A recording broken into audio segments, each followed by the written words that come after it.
장 교수님, 현재 근데 예. 대피 상황 관련해 가지고 예. 현재 재난 상황이 발생했을 때 대피 명령이 이루어지는데 이게 강제적인 조항이 없다고 해요. 그렇습니다. 예. 그러니까 생사가 걸린 문제인데 집이나 재산을 놔두고 떠나갈 수 없다 이렇게 이제 얘기하는 분들이 있는데, 그러니까 태풍 카눈만 하더라도 일본을 지날 때 물론 이제 일부 지역을 지났는데 그 강도가 좀 세긴 했지만은 130만 명이 넘게 대피를 했다고 하더라고요. 예. 근데 우리나라는 전국적으로 여러 곳을 통과했는데도 16,000여 명이 대피했어요. 선제적으로 대피한 인원이 16,000명이었죠. 예. 그러니까 지자체의 대피 공고도 충분하지 않았을 수도 있는데 그만큼 응한 분들도 이제 적었다 이런 평가가 있는데 이 부분에 대한 개선 방안은 없을까요?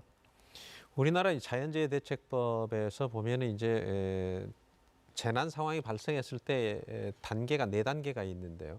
관심, 주의, 경계, 심각 이렇게 되어 있습니다. 이제 그리고 또 하나는 그런 상황이 발생했을 때 이제 재해대책본부가 구성이 되고, 재해대책본부는 주로 이제 아주 국가의 중차대적인 그런 재해대책본부는 이제 국무총리가 그리고 행안부 장관이 이렇게 하지만 지역에서는 이제 지자체 단체장이 재해대책본부장이 되는데요. 재해대책본부라는 것이 보통 심각 단계 이후에 사건이나 또 재해가 발생했을 때 구성이 되는 게 재해대책본부인데, 예. 우리는 사실은 사전 단계인 관심이나 주의 혹은 최소한 경계 단계 혹은 심각 단계에서 재해대책본부가 바로 발령이 돼서 그 재해대책본부장이 그런 강제 대피 명령이라든지 혹은 이제 유관기관, 예를 들면 경찰서라든지 소방서라든지 그다음에 뭐 다른 무슨 어떤 기관에 있어서 이렇게 협조받을 수 있는 뭐 보건소라든지 이런 부분들에 대한 강제 협정을 할 수 있는, 강제 명령을 내릴 수 있는 그런 기능이 전혀 없습니다. 따라서 이 부분은 선제적으로 이런 재해 대책의 주의보라든지 경보 발령이 났을 때 첫 번째는 재해대책본부가 발령이 돼서 구성을 할 수 있어야 되고, 그것은 지자체 단체장이 임의로 발령을 내릴 수 있도록 그렇게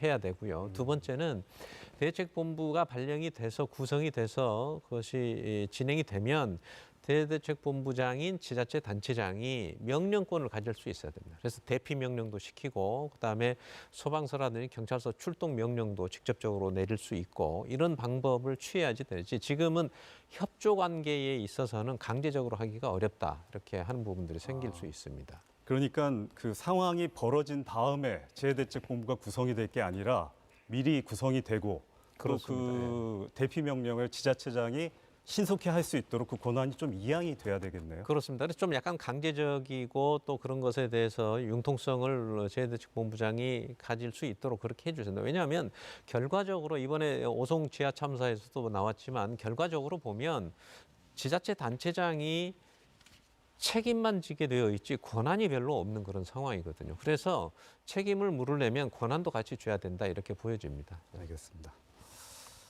경 의원님, 그 지방 같은 경우, 특히 시골 같은 경우에는 그 노약자분들이라든가 장애인들, 사회적 약자라고 하는데 선제적인 대피나 구조에 좀 한계가 있는 것 같아요. 이 부분 어떻게 개선할 부분 생각해 보신 적 있나요? 일단 뭐 저 시골이나 지방에 계신 노약자라든지 장애인분들 또 아니면 사회적 약자분들이 그 어떤 침수와 관련되는 안전한 장소에서 기거하시는 분들이 많지 않습니다. 또 반면에 그 환경 자체가 어떤 자연적 재난으로부터 직접적인 위협을 받을 수 있는 장소에 기거하시는 분들이 많거든요. 그분들은 사실상 미리 선제적으로 어떤 집중호우가 주의보가 발령이 됐을 때 대피를 하거나 하는 그런 조치가 이루어지지 않으면 혼자서 기동하는 게 사실상 어려울 수 있거든요. 그렇기 때문에 먼저 조금 선제적으로 대피를 먼저 해주셔야 되고, 경보가 발령하기 이전에 주의보 때 이렇게 함께 이동할 수 있는 어떤 네트워크가 구성이 돼야 될 걸로 보여집니다. 특히 지역의 청년회라든지 부녀회 아니면 의용 소방대원들 이렇게 같이 네트워크를 연결을 해서 어떤 상황이 일어나기 전에 미리 대피해서 위험으로부터 탈출할 수 있는 여건이 만들어져야지만이 지금처럼 어떤 집중호우가 발생을 한다 하더라도, 침수가 되더라도 최소한 인명피해는 막을 수 있지 않을까 그렇게 생각을 합니다. 문제는 그런 부분에 대한 게 먼저 네트워크를 만들기 위해서는 지방자치단체에서 그런 체계를 구축해 주는 게 중요하겠죠. 지금 말씀을 들어보니까 장 교수님이 아까 지적하신 부분하고 일맥상통이 되는데 예. 결국은 이제 미리 예. 지자체장이 그 대피 명령을 내리거나 조치를 할 수 있는 그 권한이 있어야 되네요. 예. 그렇다면 이제 행정안전자치부라든가 광역자치단체에서 최소한 이런 고민을 좀 해가지고 개선을 해야 될 것 같은데 어떻습니까? 지금 경 의원님 말씀하셨듯이 네트워크 중요하다고 말씀하셨잖아요. 그래서 이 네트워크가 굉장히 중요하고요. 저는 이런 말씀을 좀 드리고 싶어요. 우리나라가 지금 복지가 굉장히 잘 돼 있고 그중에 독거노인들에 대한 보호 시스템 이런 게 굉장히 잘 돼 있단 말이죠. 그러니까 지금 아마 복지에 관련된 그 직접적인 공무원들이나 아니면 거기에 종사하신 분들이 각각의 어느 분이 어떻게 지금 움직이고 또 어떤 분 며칠 동안 뭐 연락이 되거나 안 되거나 이런 것들을 다 체크하는 그런 시스템이 되어 있어요. 그러니까 그게 일종의 바우처 제도 같이 되어 있는데요. 재해제 관련된 부분도 그렇게 해야 된다고 봅니다. 일례를 하나 들어볼게요. 전국에 이제 작년에도 그랬고 반지하 가구에 그 죄취약 지구들이 굉장히 많은데요. 전국의 반지하 가구가 한 60만 세대 정도 되고 그중에 서울이 한 20만 세대 정도 되는데요. 그 중에서도 아주 홍수라든지 이런 그 재해 취약한 세대가 한 15,000명 정도, 15,000 가구 정도 된다고 봐요. 그러면은 그 15,000 가구를 어떻게 해야 될 거냐?